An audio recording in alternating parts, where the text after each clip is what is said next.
Hello and welcome to Make It Happen with Will Polston. I'm Will Polston. This is episode number 145, and in this episode I'm joined by Kute Blackson. Kute is a transformational speaker and a national best-selling author of You Are the One and his new book, The Magic of Surrender. Kute has been recognised as the mindfulness guru that billionaires go to for advice by Inc. magazine. Kute has been featured on The Larry King Now Show, Dr. Drew, NPR, Fox and Friends, Mind Body Green, and many more. His interview with Tom Bilyeu on the popular podcast Impact Theory, as well as the Bulletproof podcast, have received rave reviews. With everything going on in the world, there's never been a more important time to discuss the topic of surrender. The Magic of Surrender is a guide to move you past your inner struggle and discover the power of letting go of control and how letting go leads to more. Typically, surrender is considered passive. Kute wants to show people that it isn't about giving up, it's about being strong and courageous, it's about tapping in. In this episode, we discuss how surrender is a key factor in the lives of so many great people throughout history and show how listeners can move past barriers in their life to discover the freedom and possibility on the other side of surrender. The Magic of Surrender, Kute's book, has been endorsed by Jack Canfield, who wrote Chicken Soup for the Soul, Les Brown, Live Your Dreams, John Gray, who wrote the book Men Are From Mars and Women Are From Venus, and Martha Beck, the New York Times best-selling author, just to name a few. Kute's work has changed thousands of lives around the world, which is why we would love for you to experience the transformational power of his practical wisdom.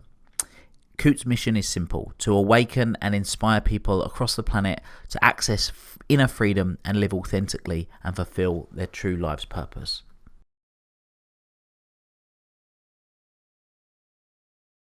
So Kute, welcome to the show. Thanks for having me. Absolute pleasure. So really looking forward to our conversation and getting stuck into things. And thanks for joining over from the other side of the pond over in LA today. So in terms of the work that you do, you know, it's fantastic. You work with people to create inner freedom, live an authentic life that's fulfilling and living their life's purpose, which is fantastic. And I know you've made a huge difference to a substantial amount of people. But what was it that made you want to embark on that journey and supporting people in that way? You know, as a young kid, look, I was born in Ghana, West Africa. Father's from Ghana, mother's Japanese. Grew up in London, actually, South London. And I was a very empathetic kid. So I felt people's, shall we say, pain and suffering very deeply. And there was always a part of me that wanted to alleviate that in some way. I just didn't know how to do that. And I felt this, I remember being 5, 6, I just felt this pull. And so I had a bit of an unusual childhood, some would say. I didn't think it was that different. I just thought this was everyone's childhood. And so I think that shaped me in certain ways, in that, like, my first memories as a young boy was seeing a crippled woman crawling on the floor, picks up the gravel that this man walks on, wipes it on her face and stands up. And miracle. Week after week, I grew up seeing blind people see, deaf people hear, people stand up out of wheelchairs. The same man who essentially picked up would look at a woman in a wheelchair and say, why are you in this wheelchair? You're not sick, stand up. And he'd put his hands on them and they would be healed. And so I grew up seeing this day in, day out, every day, no social media, just like in front of my eyes. And so it just seemed very matter of fact and very normal. And I think it was a blessing because I grew up with this sense of possibility, that anything was possible. And so this man was my father. He built 300 churches in Ghana, West Africa, had probably, you know, hundreds of thousands, if not, you know, maybe at his height, 1 million followers in Africa.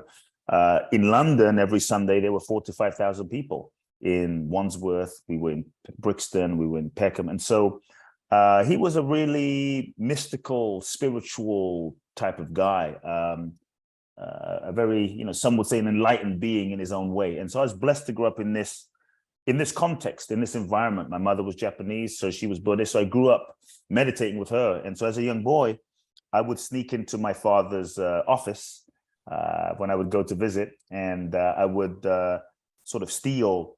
He had about probably 1,000 self-help books on his shelf, and I would go in and steal his self-help books. And age 8, started reading my first self-help book. And I was a very curious kid, just trying to understand the nature of life. Like, why do some people who seem to have everything seem to be miserable? Yet some people, especially my father's church, a lot of folks were not educated. They didn't come from, you know, wealthy backgrounds, yet seem so happy and generous and fulfilled, and like, why? They have no reason to be happy, but they are. And so it drove a kind of intensive curiosity and questioning in terms of like the nature of life and why we're here and who are we and what is the nature of happiness and what makes us who we are and like what is freedom. And so I began reading, and probably from 8 to 18, I must have read 600-700 spiritual books, from Eastern mysticism to Western mysticism to Louis Hay, Deepak Chopra, Marianne Williamson, right? Jack Canfield, all of those kind of books. And this became my passion. This became my drive. So at age 8, you could say my speaking career began. And I was thrown into the audience one day at my father's church, and he said, speak. And that opened up another dimension of something that I didn't even know was there. I don't know what happened, but stuff started coming through and words started emerging, and it opened up something. And so I would speak every month, every few months in my father's churches, in front of his audience. And then at 14, I was ordained as a minister. And I was like, unbeknownst to me, like my father announces, my son's taking over. And that started a whole nother journey, man, in terms of, I knew in that moment that I wanted to help people, but I knew in that moment that this was not my path. It became very clear that the way that he expressed through church and through organized religion, that wasn't my path. Nothing wrong with it. It just wasn't my expression. And I was too afraid to speak my truth. As a 14-year-old kid, my fear was, if I dared to speak my truth and be authentic and be honest and be direct with him, that I'm going to be alone. I'm going to lose his love. I'm going to be outcast. And it terrified me. And I think, like many of us, we allow fear to hijack our freedom. We allow fear to inhibit and limit our voice and our expression and loving fully and giving our gifts. And so I said nothing. I got ordained. I tried to rationalize, well, maybe I can do this, and maybe it's a way to help. And I just negotiated in my mind, like we often do. And this went on for 4 years. And during this time, I was meditating and reading and questioning and journaling and everything I was studying in these spiritual self-help type books. And at 18, I had a breakthrough in that. I don't know if it was a breakthrough or a breakdown, but at 18, I realized I had certain decisions to make. I chose not to go to university. I felt like if I want to help people with life, I have to live life, and life has more to teach me than, theory and school. And so I made a crazy decision. At least everyone thought I was crazy, to say, you know what, I'm not going to university. And I felt my soul, literally something deep in my soul, calling me to come to America, calling me to come to the US, specifically calling me to Southern California, Los Angeles, because all of the authors I'd read about, they lived in LA, they lived in San Diego. So for me, this was the Mecca. And I wanted to go into this field. I saw a whole nother way, a whole nother avenue of expressing, a whole nother way. Like, you mean you don't have to have a church, but you can write books and you can speak in hotel rooms and impact people through seminars. And it's like, this is what I want to do. And so it felt as though my soul called me. And I think sometimes when you feel the pull of your soul, when you feel the calling of your soul, it's not always convenient. It's not always comfortable. It often doesn't make sense to your logic and your conscious mind. But I thought, and so many of us, we analyze it and we resist it and we deny it and we stay stuck. And I think when we don't listen to the deeper impulse of our soul, it makes us crazy. It makes us frustrated. It makes us sick emotionally. And so I listened and I knew what I had to do. And I found throughout my life that when you listen to your soul without compromise, you will always end up in the right place, in the right path with the right people, even though the route that you take may not be the one that you most expect. And so I left everything behind and I renounced everything. I looked into my future and I saw I could follow the expected path and be successful living my father's version for my life. But if I don't have myself, and if I don't have my soul, and if I don't have my own sanity, my own integrity, what kind of success is that? Like, I could lie to myself, but if I lie to myself now to get love, validation, and approval, I'm going to have to lie to myself for the rest of my life. And so that reality hit me, and it was painful because I had to make peace with the fact that I may never have a relationship with my father again. And I started to grieve that and make peace with that, which was very difficult. And so I had the conversation and we didn't speak for 2 years, which was really challenging. But I knew something was pulling me. And so long story short, I won a green card in the DV1 green card lottery. That's what brought me to the US, which then allowed me to come to the US, 18 years old, 2 suitcases, knowing no one in the country, went and found teachers and mentors. And, many of the folks I'd read about, studied with some of them. And then a few years later, I ended up traveling. And that took me on a whole different experience to places like Thailand to study with some monks, Israel to study with some rabbis, walked the Camino in northern Spain, and then ended up in India, which really transformed my life and my reality and my sense of who I am, and really got me in touch with a deeper, clear sense of what my purpose was in this lifetime, which was to help people find themselves, find their truth, find their true identity, their true essence. Because I went through my own process of, you could say, death and rebirth and unraveling and unconditioning so that I could get in touch with my true nature. And so that's how my purpose came about. I felt such a sense of freedom, even though I had nothing. I was broke. I had nothing to show for myself, but I came back from India and I felt so freaking free. And people began coming up to me and they said, like, what's the deal? Like, why do you seem so happy? Like, and at first I was just talking to people, just kind of giving advice just from my experience. And then I kind of started to create a way of working with people that I called uncoaching. And I created a process that people came, and it's really about helping people become aware and discover the layers of conditioning that they have learned throughout their entire lifetime, and really helping people peel away those layers so that they can get in touch with the essence and the source of freedom that is their true nature. And then give their gifts to the world. And so that's how my work came about. And so for me, why I do what I do is it's been a mission, on some level. The mission has evolved, but there's always been a sense of like, it's a mission for me, a mission to serve people, a mission to serve souls, a mission to help people remember, to uncondition themselves, to transform so that they can get in touch with their real selves and share that by living their purpose. And so on some level, I've felt, it's strange, I felt like I don't have a choice. Not in a bad way, but like I felt like I don't have a choice. Like, this is what I have been born to do, whatever form it takes. Like, this is what I've been born to do. I tried to sell cars when I was like 19, and it was so freaking miserable. Like, it didn't work, even though I was making some money. And so at a young age, I said, I'd rather be broke, but doing what I was born to do, than make money and not have my soul. So that's why I do what I do. Thank you. And it's interesting. One of the things you mentioned about was breaking down or breaking through, and quite often people break down to be able to break through. But I'm a big believer that you don't have to break down to break through. And you've got a choice. You can kind of let life happen to you. And yes, quite often you get to the point where you break down, or you can choose to make a conscious decision and have that breakthrough before things get to the extreme that you don't want them to be, that you don't want to be that. And obviously you've gone through a experience yourself, like you say, your mission, your journey over the age, from the sort of ages of being a youngster right through 18 and sort of carrying on that whole journey.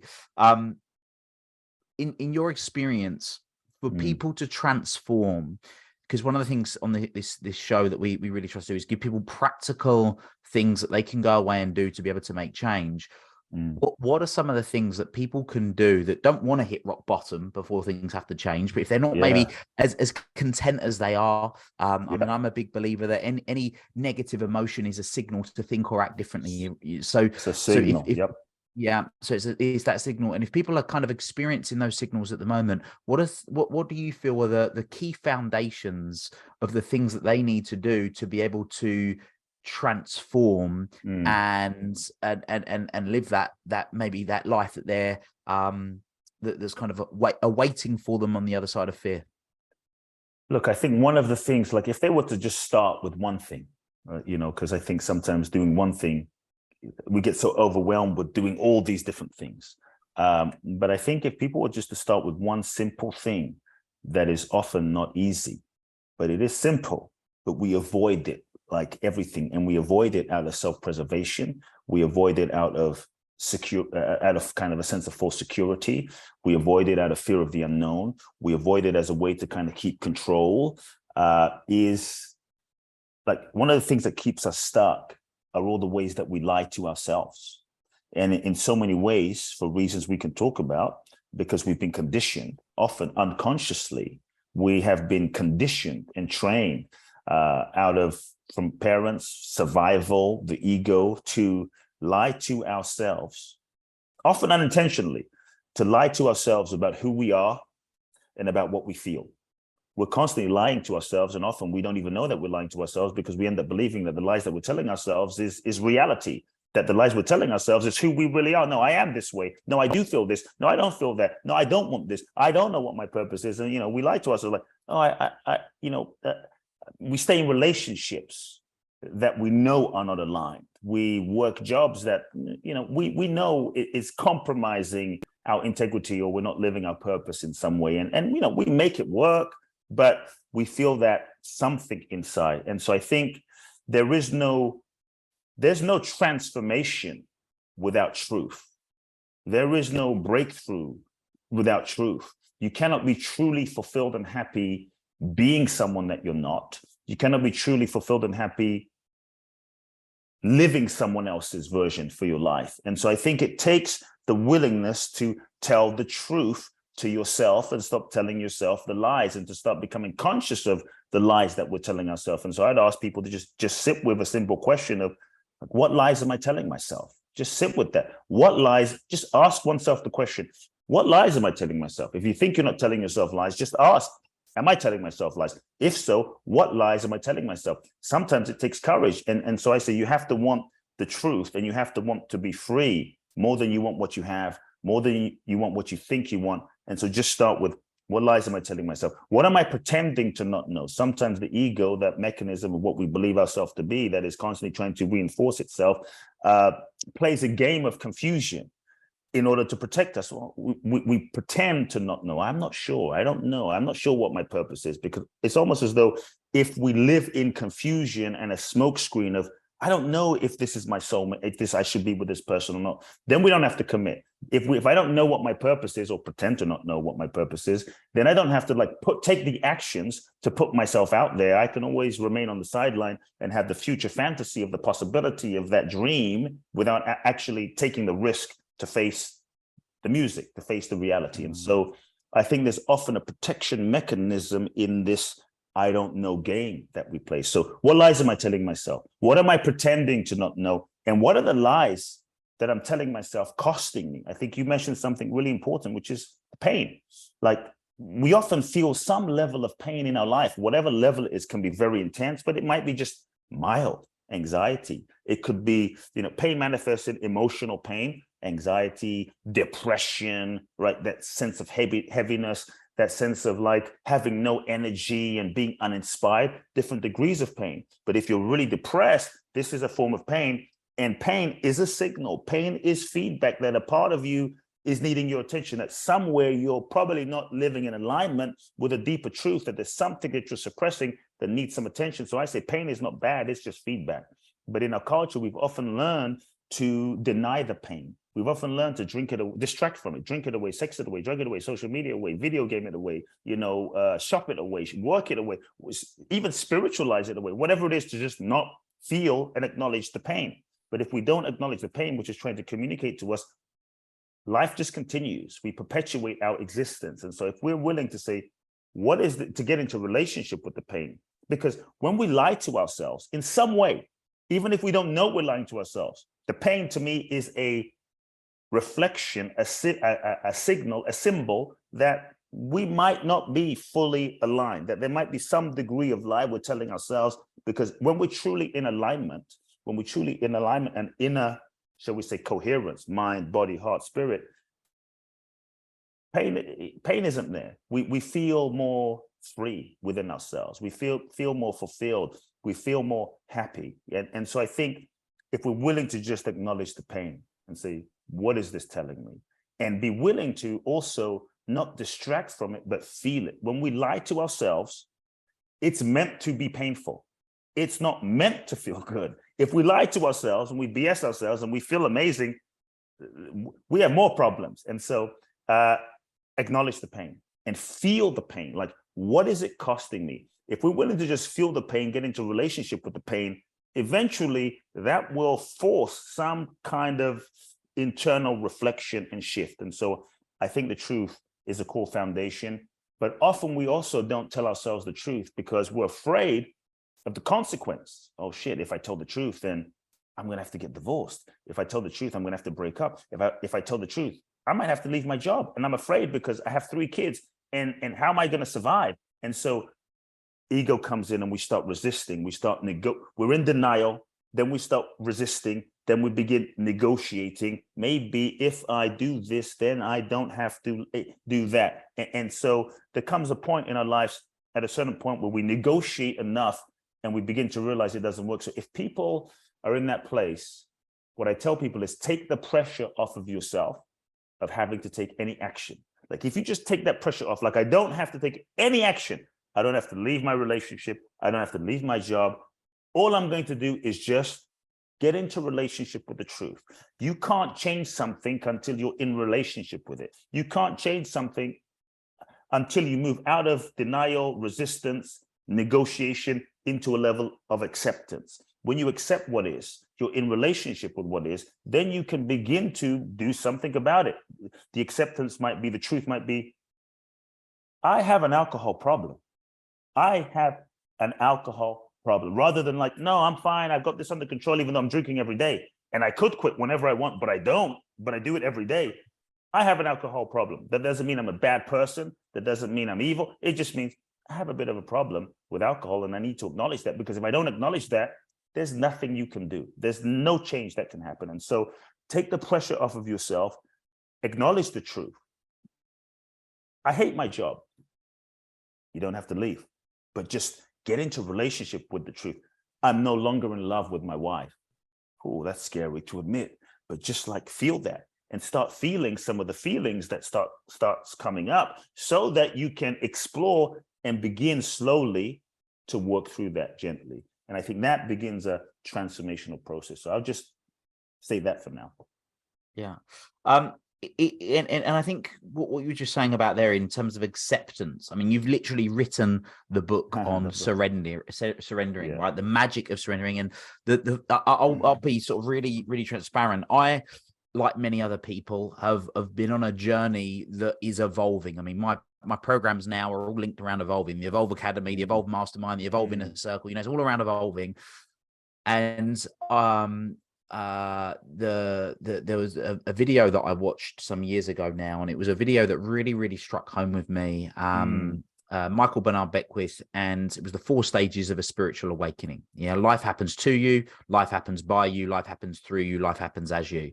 And it was making that change from, I was in kind of stage 2. I mean, even this podcast is called the Make It Happen podcast. I was very much about, I make it happen, I do it, it happens, I take full responsibility, which is much better than being in victim mode, For life sure. happens to me, sort of, but then it was understanding that actually, what if I'm not in control and I accepted the universe is doing its thing at any given moment to kind of align things, and as long as I am taking what I call intelligent action, which is action that's aligned with my kind of goals and values, then I'm kind of on the appropriate path. And I really struggled with the concept for many, many years of surrendering, because I felt that surrendering was like being the flannel, the wet flannel, it's like, no, that's giving up, and it was very much because making it happen is real masculine energy.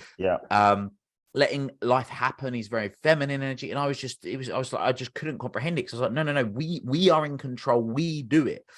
And then it was when I first read the Surrender Experiment that I was like, okay, this is interesting. And you see life unfolding. And ultimately, we spoke about pain earlier, but what we didn't talk about was the relationship with suffering. And pain is inevitable. Suffering is a choice. And suffering is kind of wanting something, in my opinion, wanting something to be different to how it is. And that's what creates that element of suffering. But for the people right now that are still of the opinion, well, how do I know if I'm surrendering that I'm surrendering for the positive rather than surrendering as an excuse? How do people make that distinction, and kind of what's your definition of surrendering and people having the courage to do so?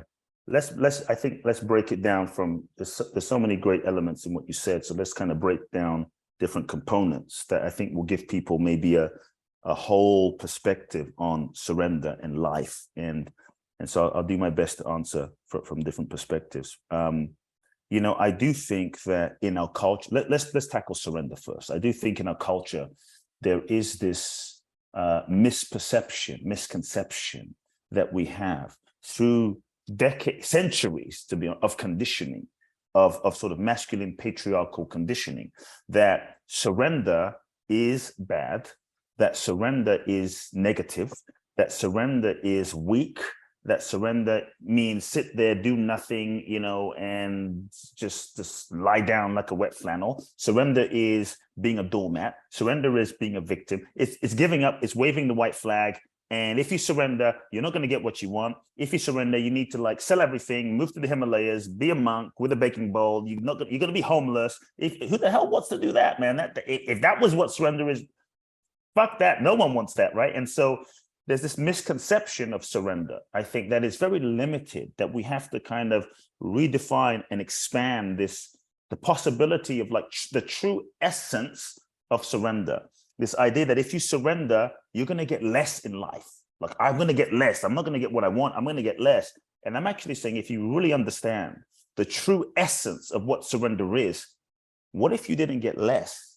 But what if you actually got more than you could have planned and imagined and visualized and journaled about and intended? What if you got more than you could have planned for yourself? And that's the magic. That's the more, because from the level of the mind, the mind is limited. And when we live life from the level of the mind alone, what do I want? Make it happen, make it happen, make it happen, force it, push it, make it happen. I'm in control. Life is limited. Life is limited. And so I believe that surrender is the most powerful thing that we can do.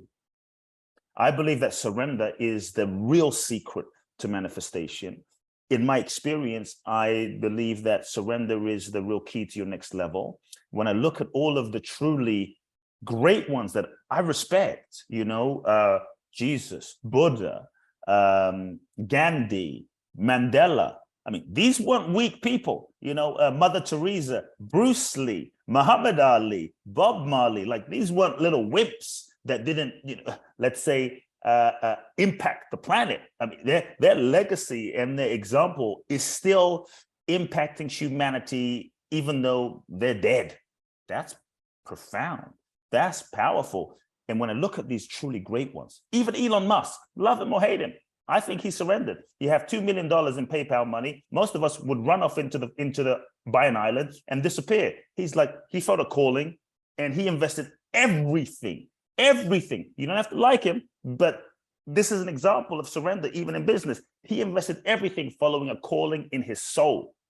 That's surrender. And look now where it took him. People thought he was crazy, but he followed something bigger than himself.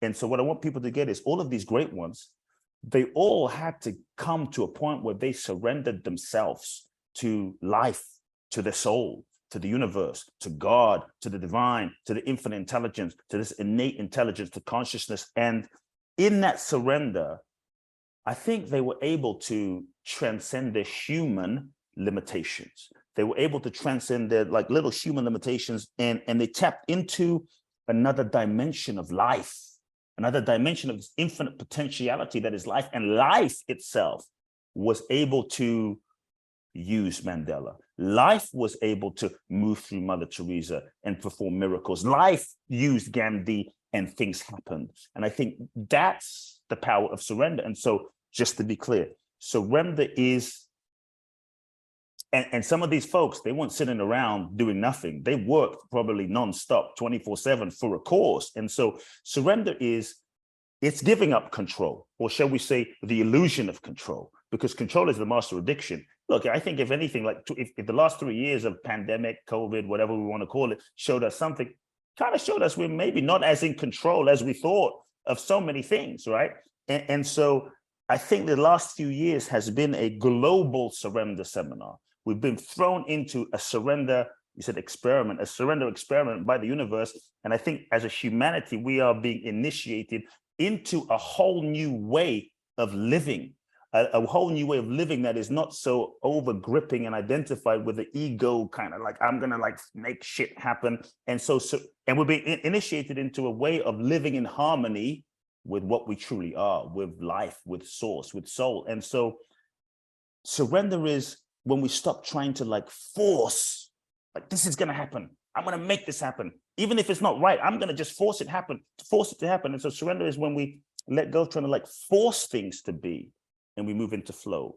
It's when we try to stop manipulating things and relationships to be what we think they should be. When we let go of the idea of who we think we should be and how we think life should be, which is a projection of the mind which is limited, and we're available. So it's when we take the limitations off of life.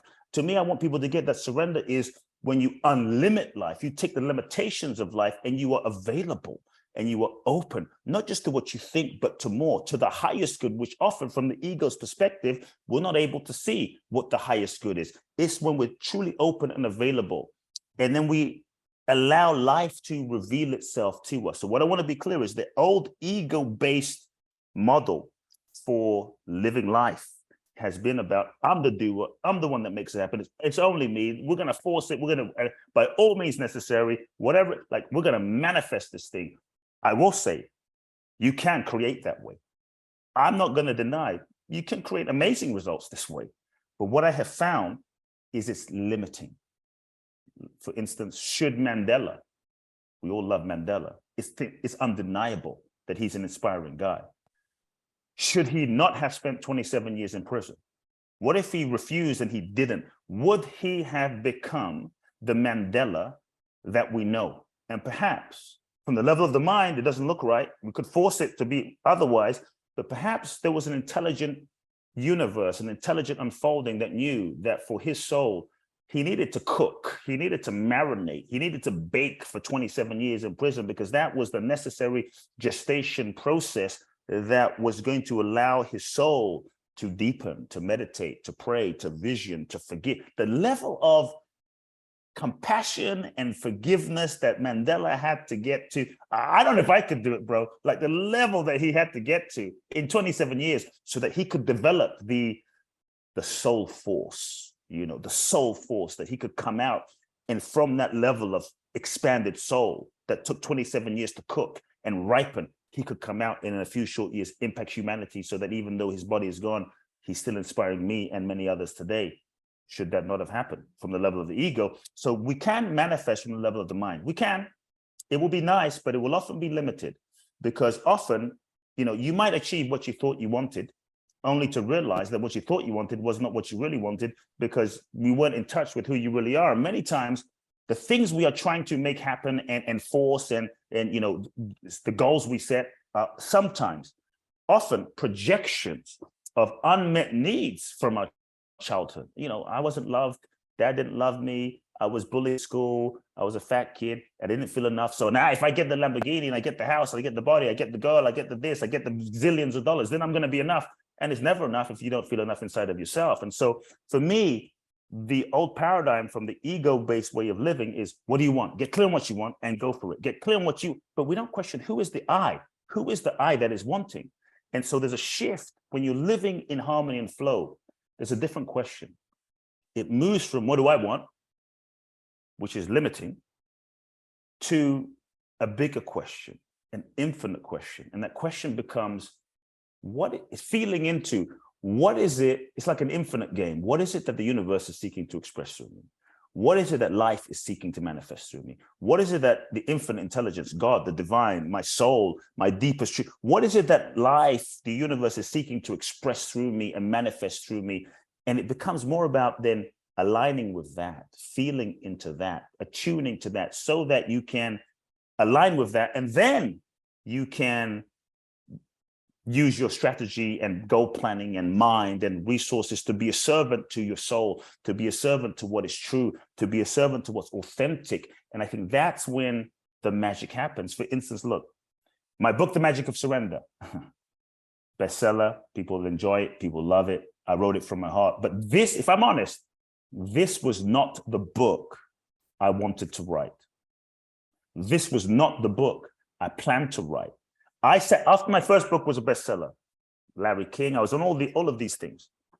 The book blew up, and I'm like, I'm going to write a mega bestseller, like, you know, Subtle Art of Not Giving an F, right? And The Magical Art of Tidying Up, and like 10 million copies. Like, let me be clever now and write something like super smart that taps into the pulse of collective consciousness. What book would my publisher want? What books would my audience want? And I sat down for an entire weeks brainstorming with my editor, like clever ideas. I came up with 100 topics and different ideas. And to be honest, none of those, if I was honest, felt authentic. None of those felt, I couldn't look you in the eyes today and be as passionate about those books. I would just be selling some shit, to be honest. The only word that stood out for me, that in my body felt true, like I could say, this is true, I feel it in my soul, was the word surrender. And I resisted it because I thought, oh my God, we have all these ideas about surrender. We know we kind of should, but we resist it. We can talk about why if you want as well. And so I had to surrender to the book about surrender. And when I surrendered, that's when things flowed.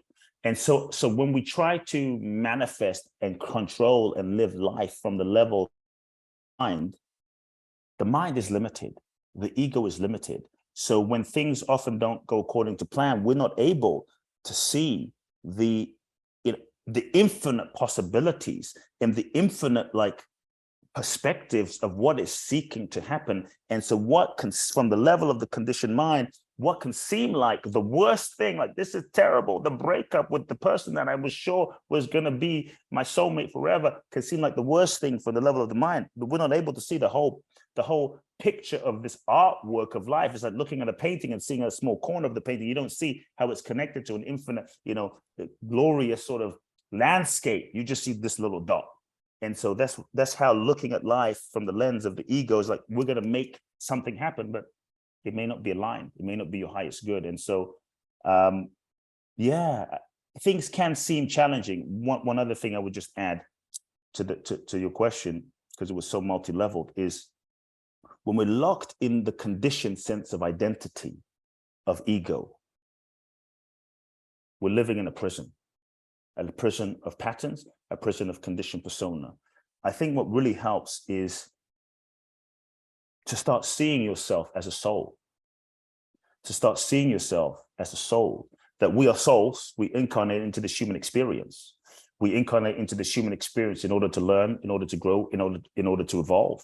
We incarnate that. So life is like a university. Yeah, I love your theme, which is evolve. Like life is a university for your soul's evolution. Life is like soul school, an evolutionary opportunity. Every moment, every relationship, every breakup, every experience you go through is for your evolution, whether you see it that way or not in the moment. It's all serving your awakening to take you deeper, to realize who you really are and become your authentic self, everything. And so when we understand that we're a soul, that everything is a learning opportunity, so that even if you are in the difficult moment of your life, a dark moment, a challenging moment, if you understand that you're a soul, then you understand the real purpose of your life, that the real purpose of our existence, beyond making money and being famous and doing this and doing, is evolution.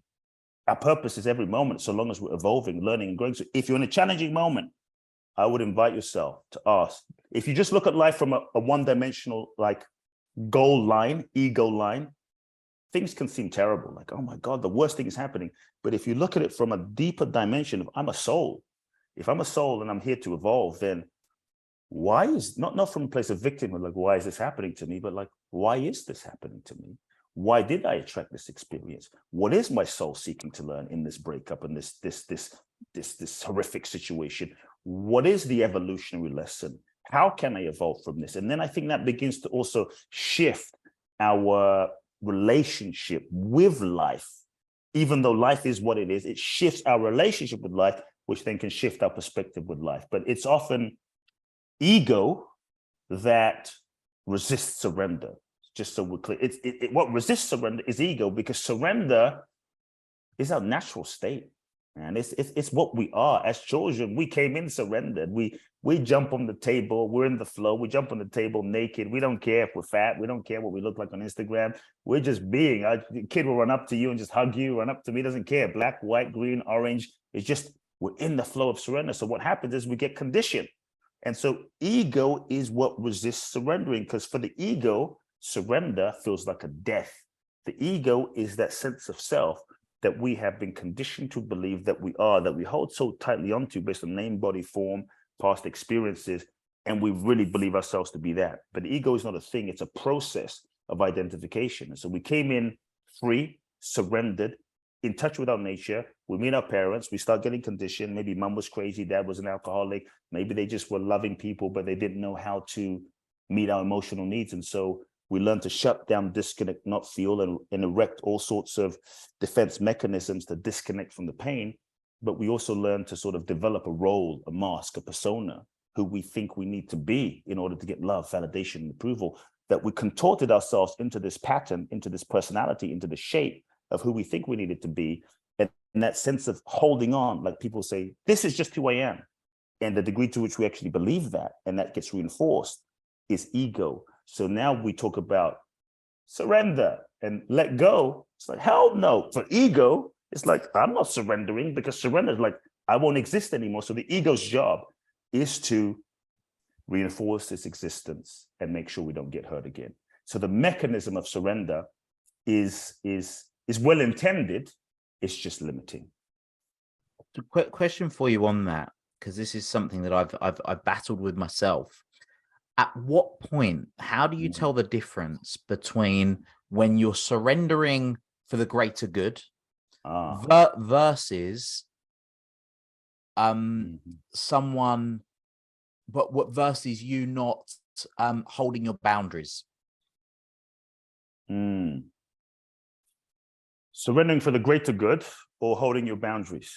Yeah. Look, So a contextual example would be someone's suggesting something, wanting something to be the case, and you think, well, I could just surrender to this and go with the flow, but actually my boundaries, and because I'm not enforcing my boundaries, I'm now becoming disempowered versus empowered. How do you make that look, so that surrender difference? Surrender, people sometimes, oh, go with the flow, that means surrender.